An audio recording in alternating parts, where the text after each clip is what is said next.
Well, hello.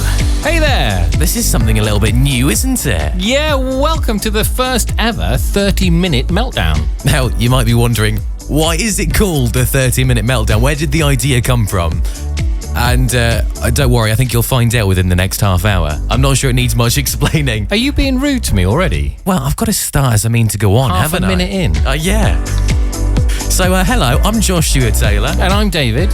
And, well, I suppose you could call us radio presenters, couldn't you? Well, we do that. We do that, yeah. And we've decided to branch out into the wonderful world of podcasting because, really, we speak too much nonsense to stick in between the songs, don't we? Yeah, there's a lot of space, isn't there? Yes. And we thought... Mostly between your ears. Oi! There's no need for this. We thought 30 minutes in a little bit of a podcast might give us more of a chance to expand on some of the nonsense we've been talking. Yeah, so one of the things that I particularly like to do is dive to the very bottom corners of the internet, find some of the weird and wonderful news stories, and we dissect them. So we'll be bringing some of that in. And, you like to have a rant about some of the everyday things in life, don't you? No, I don't like to rant about them. Oh, does it just happen? Yeah, sometimes get a little bit touchy. Right, okay. So if you've never seen us before, and by the way, if you're listening to the podcast and you'd like to see us, then you can hop online to our Instagram and YouTube pages at 30 Minute Meltdown. And if you are watching on there, you might be wondering who this person with me is. Because, well, you don't quite look like the promo photos anymore, do you? Oh, right, I see. You mean the hair? The hair, yes. Yeah, because you forget about it, don't you? It's changed a little bit. I do, actually, yeah. So I might have changed the colour a little bit. And then everybody that sees me does a very weird expression, and I forget why. Yeah, you're kind of just like out in the garden, say, and then the postie comes along, and they just give you that expression of, oh my goodness, I've just seen like a ghost or something. And you're like, what? What's going on? What? I think more what they're thinking is, I've just seen a man who's having a midlife crisis. That too. I mean, you went blonde originally, didn't you? You kind of dyed it back to, well, I was going to say the natural colour, it's not, but dyed it right back to just being blonde. I bleached it, yeah. You bleached it. That's the word I was looking for. And that was all right. It took some time to get used to it, but it was still reasonably normal. And then the orange came along and...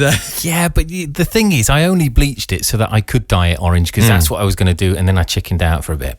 And you said you're getting bored of the orange as well. I am getting bored of it. I'm just dreading what's going to come next. Yeah, well, I'm looking for the next neon colour. Somebody suggested that you should get it in tartan.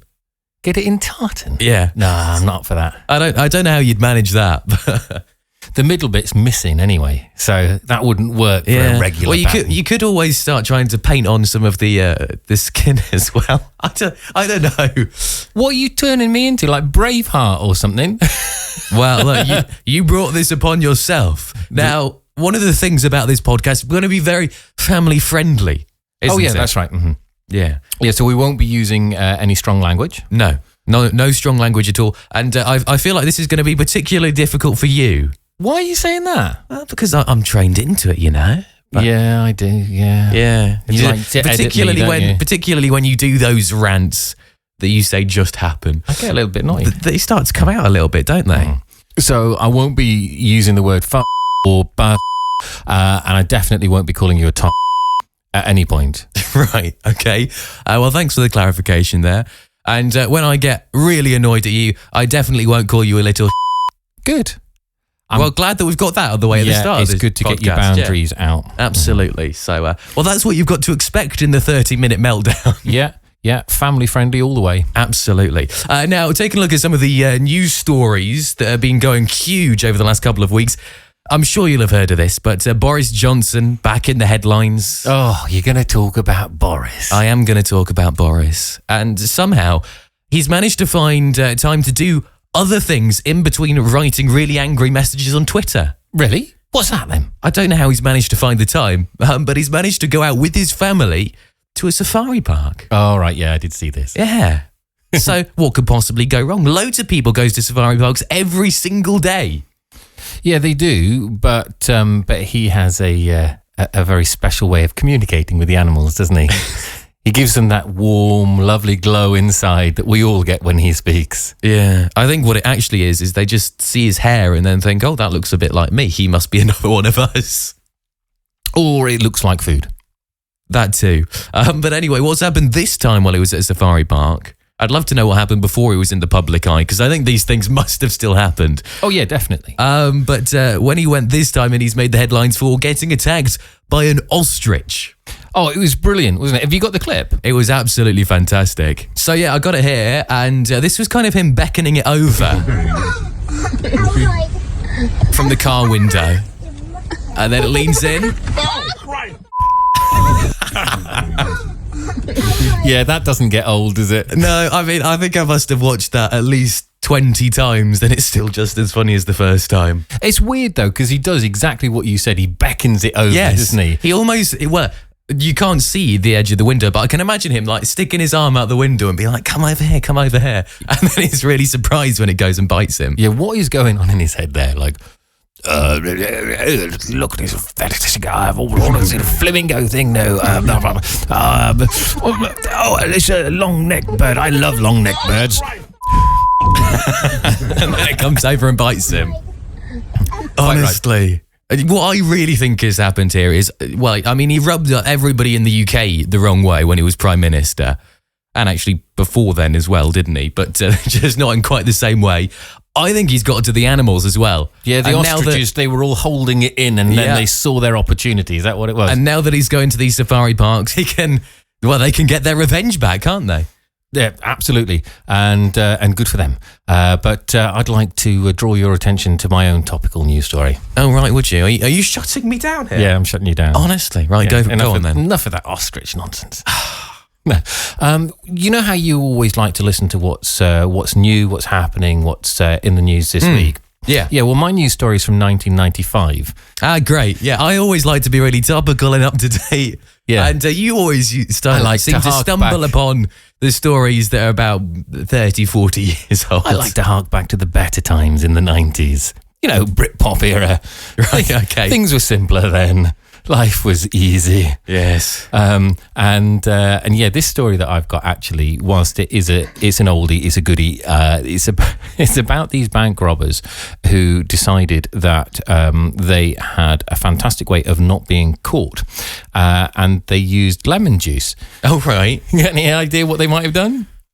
I don't know what they might have done with it, but is this something to do with when you write something down on paper and then if you cover it up with lemon juice or something, then it turns invisible? Yep, that's it. You got it. But I don't know how on earth they would have used that in this situation. What they decided was, because you can create your own like invisible ink using lemon juice. Yes. That means lemons equal invisible. That means oh no, they haven't, have they? If I smear my face with lemon juice, then the security cameras will not be able to see me. So they went in fully armed to the teeth to rob a bank. No balaclavas, none of that. Just lemon juice on their face, and obviously were immediately caught, arrested. Well, yes, of course, and went to jail. But I can just imagine somebody looking back at the CCTV on that, and they'll probably have done that thing where they think they're invisible, but they're still moving around in the weird ways and like. I just wonder what they... Closer to the door slowly. You know when somebody holds up a stapler and waves it around in front of the staff? It's just floating, yeah. What did they think was going to happen, though? Because they just smeared it on their faces, obviously not on their clothes, so the clothes Well, yeah, their clothes would still have been there, yeah. So they thought that they were just going to do... In fact, now that I think about it, people used to say that about not getting caught by speed cameras. That if you smear lemon juice onto your reg plate, then the cameras can't pick it up. Which is brilliant, because then you can set up your whole business, can't you? Selling lemon juice on eBay or other platforms are available.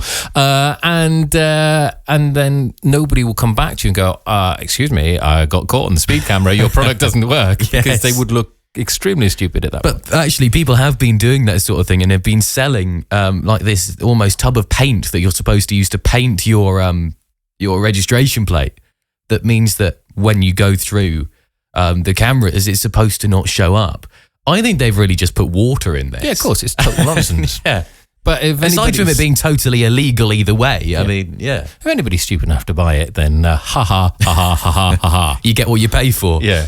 But no, the reason that this caught my eye was that it spawned this whole kind of string of philosophy about, well, I say philosophy, it's not philosophy at all, it's about psychology, about human behavior and why people do really, really stupid things with such confidence. And there was a psychologist, got his name here, called David Dunning at Cornell. Oh, he's University. got your name as well. Oh. Well, lots of people are called David. Must be something that runs with the name. Anyway, him and his graduate student, Justin Kruger, came up with this idea of the Dunning-Kruger effect, which is the illusion of confidence. Basically, they researched people in terms of how well they thought they had done in a test compared to how well they had actually done.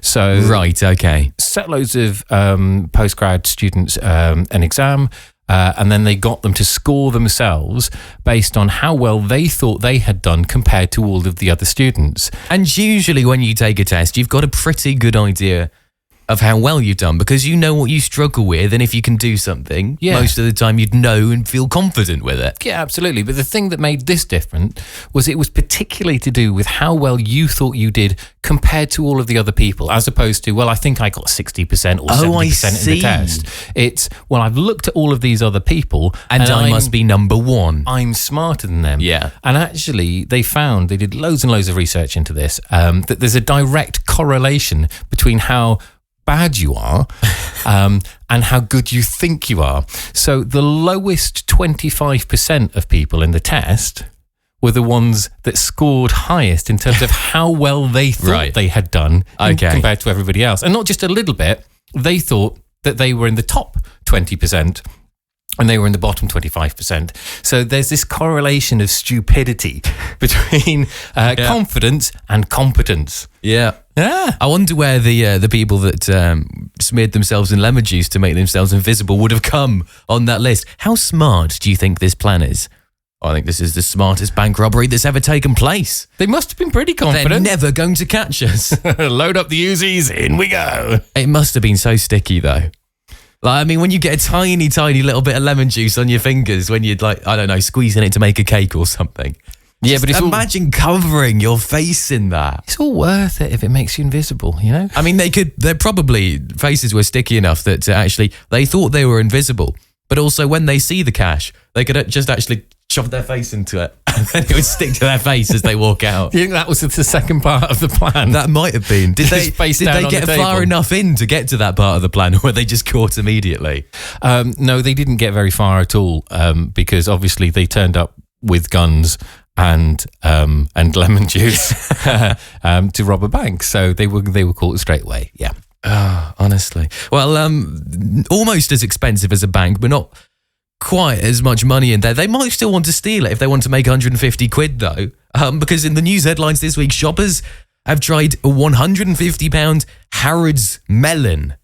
Melon? You're doing a story about melons? Melons, yes. Nice, okay. Well, look, it's the first 30-minute meltdown. We've got to hit them with good stuff, yeah? The 30-minute melon down. So this melon was £150 as in cash? Cash, yeah. As instead opposed of to the just weight. this giant, 60-kilo melon. Although it would actually be more believable if it was the weight, wouldn't it? Because how can you charge 150 quid for one single melon? Well, presumably you're going to tell me what's so good about it.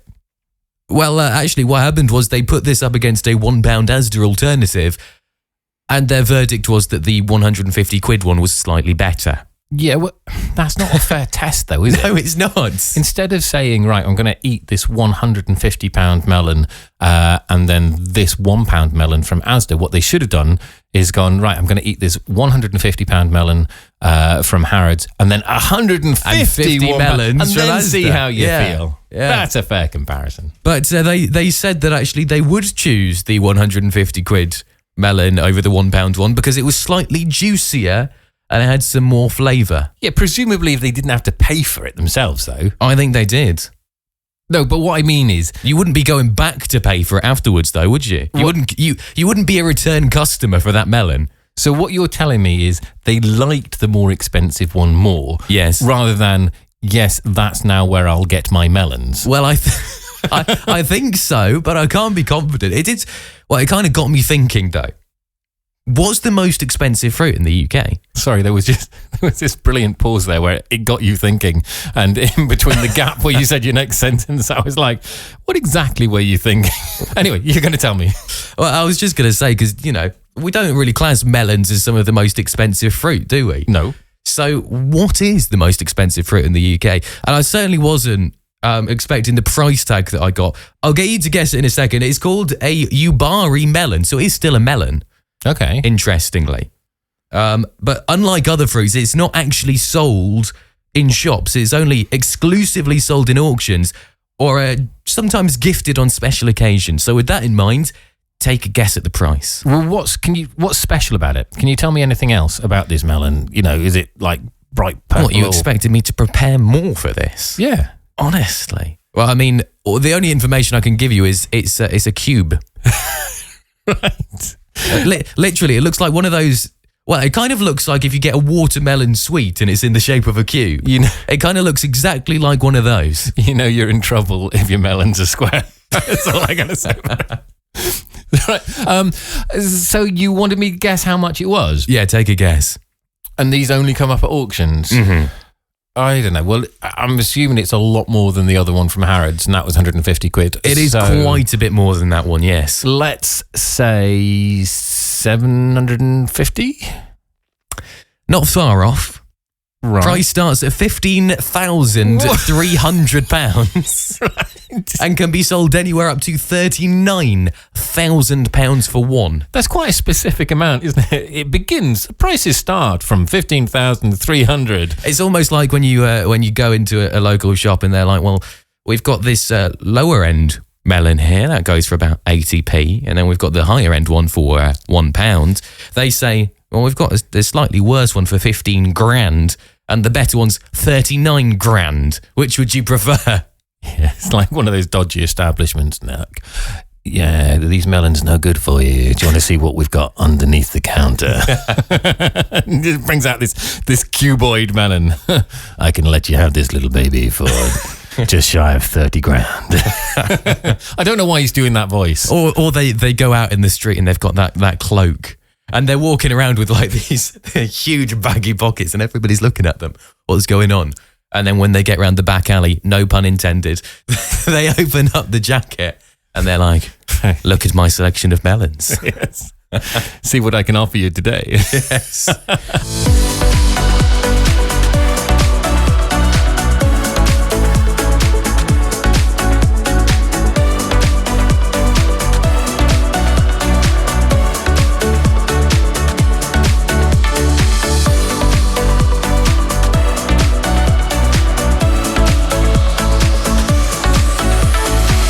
It's the 30-minute meltdown. I'm Joshua Taylor. David is with me here. Hello. And I think you can already kind of understand why we have called it the 30-minute meltdown.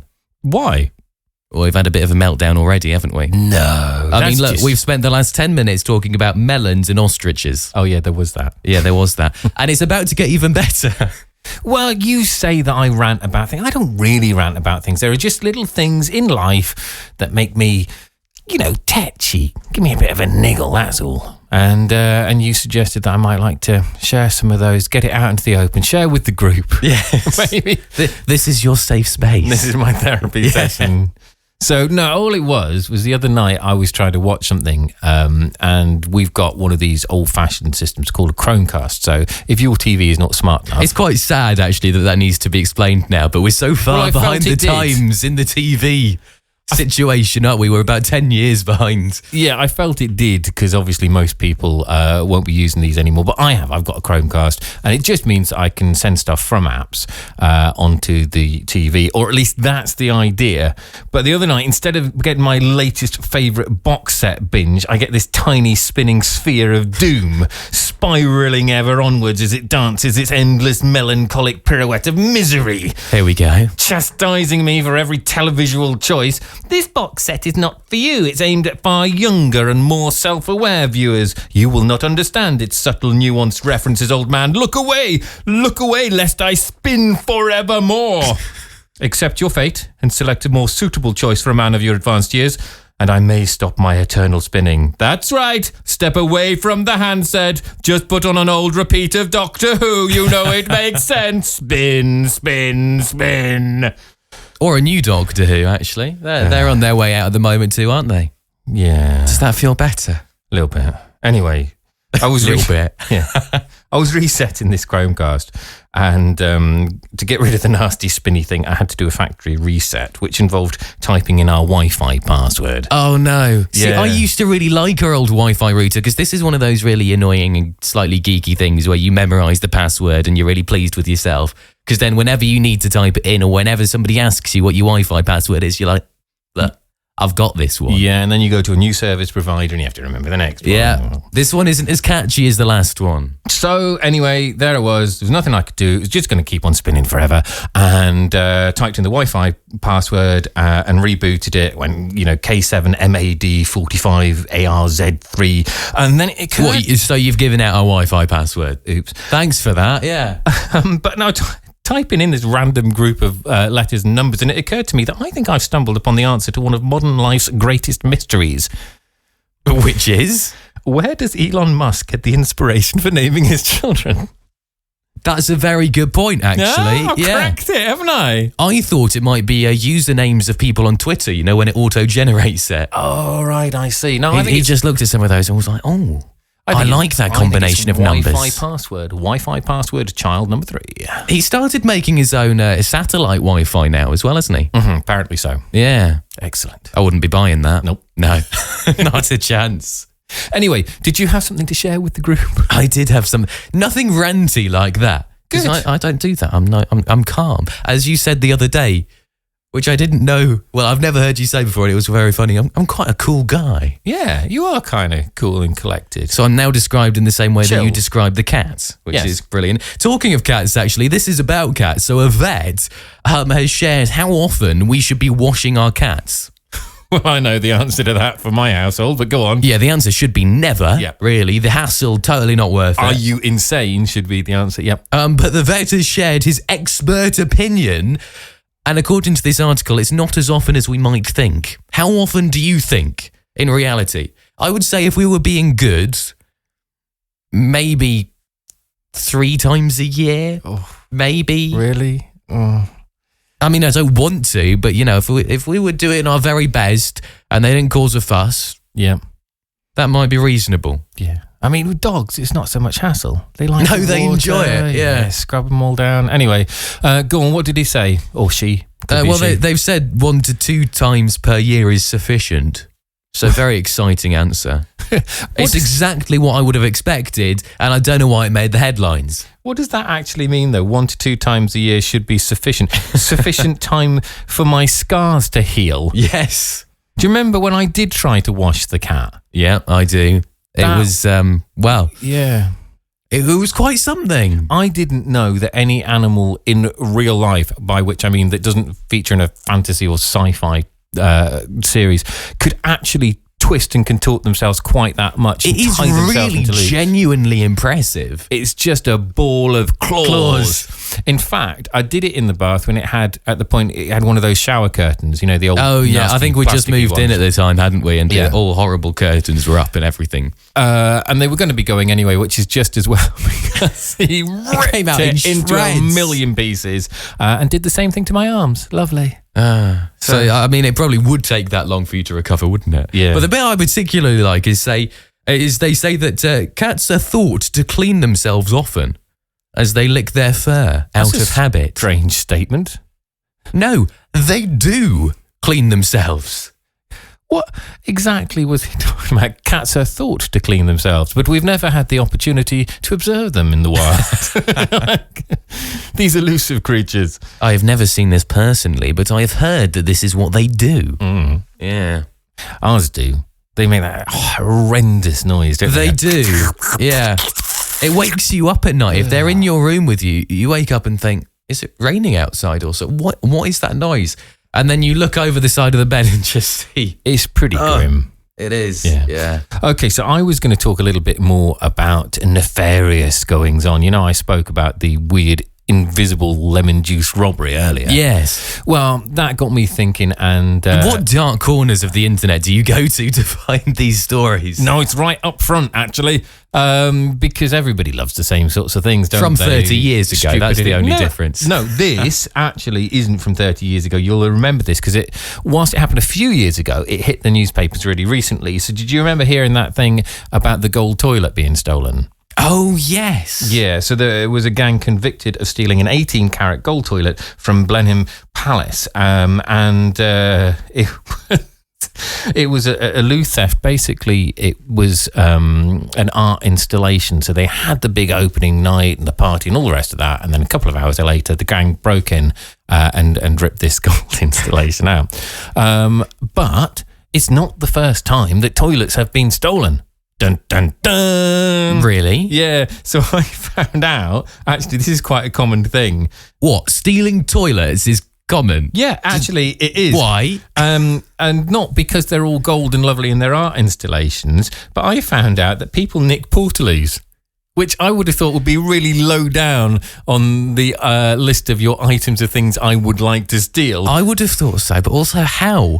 Because they're quite big portaloos, aren't they? They're not the easiest things to steal. Well, what I thought is, not only is it difficult to steal them, but then where is the onward market for that? Yes. Where is the black market trade in that? If you saw a portaloo on eBay used, how would they deliver it? And why on earth would anybody want to buy that? Right, well, they're not just putting them on eBay, because what I'm talking about is a theft of £35,000 worth. What? That were taken from a firm in Herefordshire in 2023. And actually, even after People that, are it's mad. quite common. There have been thefts. 13 portaloos were taken from a depot in Banbury. This is the thing that's happening. Would you ever have thought that? That's weird. I would never have thought that. Yeah. But also, in interesting theft, so you want to hear my other top two? Go for it. Right. I'm not sure what can top portaloos, but, I'm intrigued. How about cheddar? What, as in cheese cheddar? Yeah, it's brilliant. So people steal cheese. So we're talking like these great big trugs, I think they're called, aren't they? I think so, yeah. Of cheddar, like the ones that they roll down the hill and everybody breaks their arms and legs. Yes, yeah. So cheese-related crimes are far more common than you might think, especially after more than £300,000 worth of cheddar truckles. There you go. Truckles, not trugs. I wonder what the difference between a trug and a truckle is. But yeah, £300,000 worth of cheddar was stolen from a London cheese specialist last year. That's mental, isn't it? Surely that's all going to go out of date before they can actually manage to shift that, though. They must have a buyer for it. Or it's another owner of a cheese factory. Yeah, could possible. Be that. Yeah. And the other one, I said I'd give you one more that I really, really liked, which was Cadbury's cream eggs. Cream eggs? Yeah. This is not the value. This is the amount of cream eggs. So the year before last, 2023, the figures aren't in for 24 yet. 200,000 Cadbury's cream eggs were stolen. Oh, my goodness. Isn't that brilliant? No, it's not brilliant. It's Obviously. not brilliant. No, it's just bonkers. It's mind-blowing. And it cast my mind back to what you were saying in the first half of the show, where you were going, what about that dodgy geezer with the Yes. with the long jacket down the back street, where he kind of opens up one side of his jacket and goes, look at my wares. And I think at that point he was selling melons, wasn't he? Yes. But he opens up the other side of his jacket. You've got and he's toilet seats. He's got, cheddar cheese, cream eggs and portaloos. Yes. I cover all of your tastes. Is that why? Well, I hope they're not tasting the toilet seat. I really hope not. But is that why they're so expensive this year? Because they are like £1 each this year, and I couldn't believe that when I first saw it. Maybe that's what it is. Costs have been pushed up by the amount of thefts. Wow. Well, that brings us to the end of the first 30-minute meltdown. Is that it? 30 minutes already? And what a meltdown it has been. Well, it's been quite therapeutic for me, I have to say. Now, you can find us on the socials, on Instagram. We are at 30-minute meltdown. So drop us a follow there. You can watch some of our best bits. There can't be many of those, surely. Ouch. But do get in touch with your ideas and your thoughts and suggestions as well, because we're happy to feature them in our next episode or upcoming episodes. Absolutely. You can find us, as I said, on Instagram and also on YouTube. Just search for 30-Minute Meltdown. We'd love to hear from you. Right, I'm off now. I'm going to go and deal with the weeds in the garden. All right, well, pull a big one. Okay. See you next time.